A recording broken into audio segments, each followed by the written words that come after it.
Thank you, Madam Speaker. I rise to ask question 120 of 2017 in my name to the Minister for Employment, Productivity and Industrial Relations. Sir, the National Employment Centre has been sending retired teachers to Pacific Island countries to assist in their education system.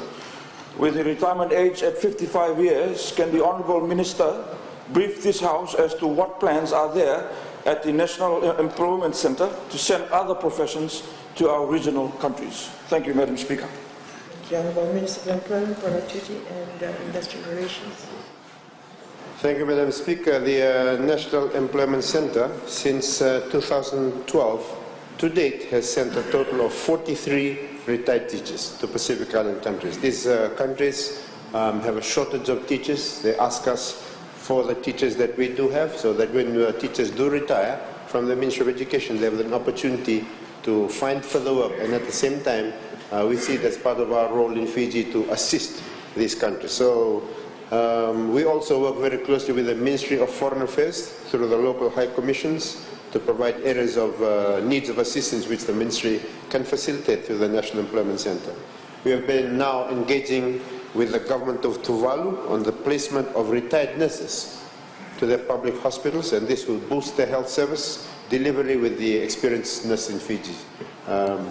The National Employment Centre continues to receive requests from governments like the government of Vanuatu and Tuvalu, where they are requesting for curriculum developers and TVET, or Technical Vocational Education trainers, from our current pool of retirees.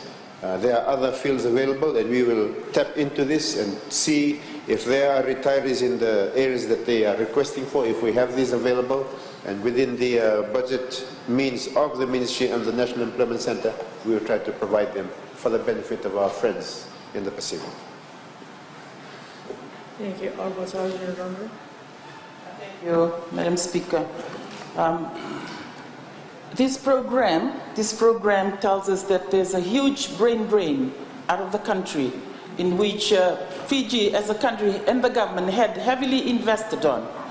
So can the Minister explain to the House what kind of program that you can have locally to be able to retain our qualified people that the country had invested in their training? Thank you, Madam Speaker. Thank you, Honourable Minister. Thank you, Madam Speaker. Yes, the people that we do develop in our country are a very important resource for us. But we also have to consider look at the whole thing, look at the whole concept. Okay, hang on. We have a very strong program in Fiji in also developing people. The TELS program, the TOPPERS program. So we have this constant stream of people coming through the system.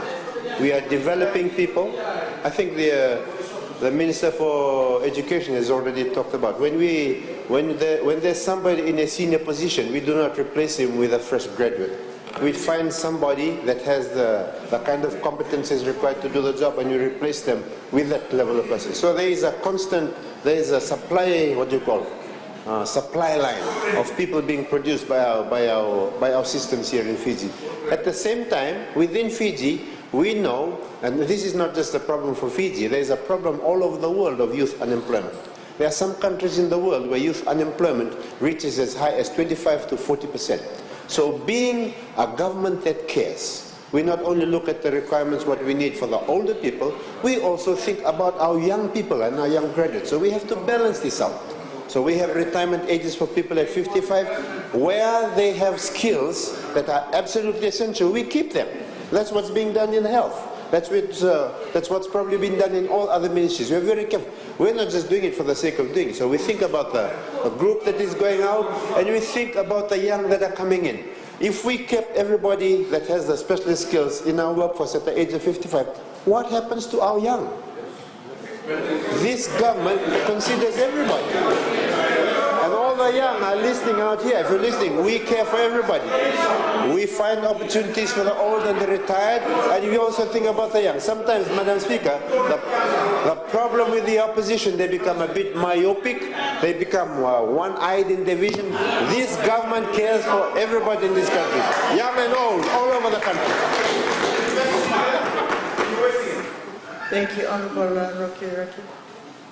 Thank you, Madam Speaker. Supplementary question. Supplementary question. Being the government is the facilitator, what would be the conditions of those teachers in terms of their wages with their expatriates or the condition of employment in those countries? Thank you.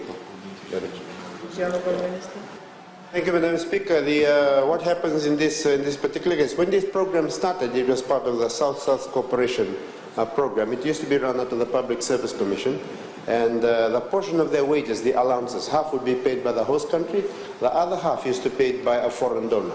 But what we do now, that other half that's paid by the foreign donor is paid by our government. So their allowances, in terms of the living allowances that they get there, is something that is shared between the government at which they will ultimately go and work and the Fiji government. We are exploring now possibilities where we can work with other governments to take up the portion of the allowances, the working allowances, or in replacement for the salaries that the Fiji government works. So hopefully we can have a tripartite relationship between Fiji supplying the human resource and part of their wages being paid by the host country, and hopefully we're exploring the possibility of other more developed nations meeting the other component of their allowances that they get in country. But currently, that portion of their allowances is being paid by the Fiji government through the National Employment Center. Honourable Noy. Madam Speaker, you spend so much time for training, and it said that you send them away at 55. Do you have a program for local volunteers where they can volunteer locally? The Honourable Minister. Yes, Madam Speaker. In the National Employment Center, when you register with the National Employment Center, you have a number of options. One, you can register to try to find offshore work, whether it's seasonal work or other work like that. You can also have the opportunity to register and try to get formal employment within Fiji. A lot of young graduates do this, young people come out of schools. So we then put them through some training and also give them some added competencies so that they can get employment. We also have within that the possibility to look for volunteer opportunities within the country. We have volunteers of retired people within the country. We also have a special program on volunteers for people who are graduates. So a normal person, not a normal person, a person that comes out of school and wants a workplace attachment, the National Employment Center provides them an allowance of $60 a week.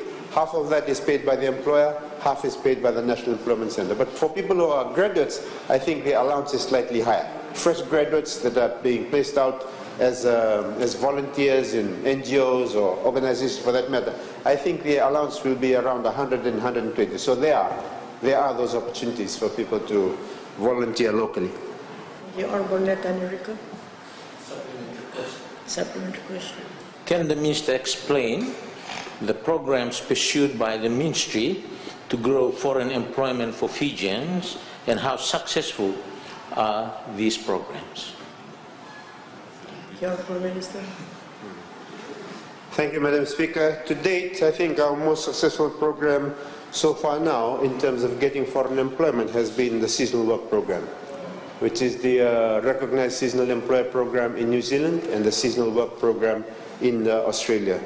To date, there will be around 700 of our people that have attended and gone to this program. Some of the data that I'm receiving back now is showing that some of these people coming back from this work, they are saving after making all the deductions up to $20,000 per person. One has just come back recently, and according to his records, a gentleman from Matuku, he saved around 26,000. So some of the very hard workers are getting some very good money out of what they're doing in terms of seasonal work.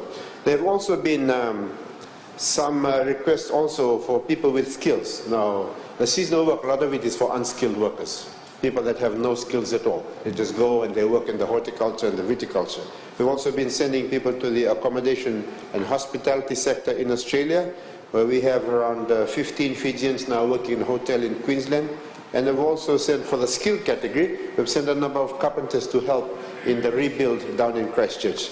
So that, Madam Speaker, is showing some of the benefits and how people from our country are benefiting from foreign employment. Thank you, Honourable Minister. Thank you, Madam Speaker. Supplementary question. Supplementary question. The Ministry is sending retired people overseas because you still think they still have some values. So can you confirm that by retiring them at 55, it's discriminatory in later? because they still have the value. They can work, and why you retire them? Thank you. The Honourable Minister. Thank you, Madam Speaker. As I've just explained, this government is a government for everybody.